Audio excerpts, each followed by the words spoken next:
Hi friends, welcome to జిల్ జిల్ తెలుగు. హిందూ మతానికి వేల ఏళ్ల చరిత్ర ఉంది.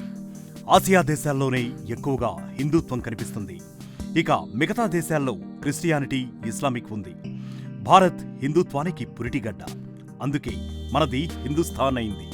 అయితే హిందుత్వం కేవలం భారత్లోనే పుట్టి పక్క దేశాలకు విస్తరించిందని భావిస్తే పొరపాటే. చరిత్ర చూసి లెక్కలు బయటకు తీస్తే హిందుత్వం ప్రాముఖ్యతేంటో మనకు తెలుస్తుంది.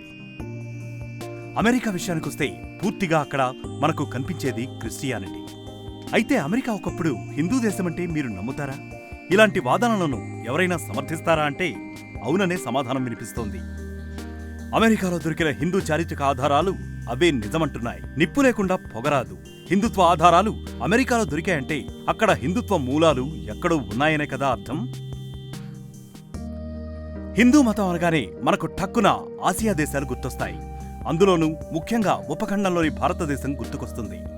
భారత్ తరువాత హిందూ మతం వ్యాప్తి చెందిన దేశాలుగా నేపాల్, భూటాన్, మయన్మార్ క్రమక్రమంగా ఇతర దేశాలకు పాకింది. అయితే అమెరికాలోనూ హిందూ మూలాలున్నాయన్న దానికి ఆధారాలున్నాయి. అవే ఇప్పుడు కలకలం రేపుతున్నాయి. మరోసారి చరిత్రను తిరగరాయాల్సిన పరిస్థితి కనిపిస్తోంది. అమెరికాలోని ఒరగన్ ప్రాంతంలో ఓ ఎండిపోయిన చెరువు ఒకటుంది.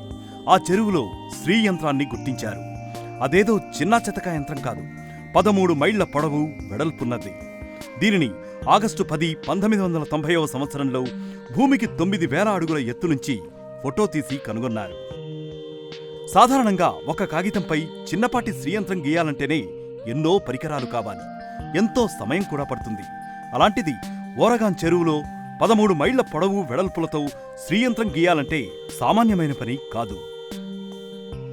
ఈ శ్రీయంత్రంలోని ఒక్కో గీత 3 అంగుళాల లోతు ఉంటుంది. అందుకే ఈ శ్రీయంత్రం 9,000 అడుగుల ఎత్తు నుంచి కూడా స్పష్టంగా కనిపిస్తోంది. ఇక ఈ శ్రీయంత్రంలో ఎక్కడా కూడా ఒక్క చిన్న తప్పు కూడా లేదు.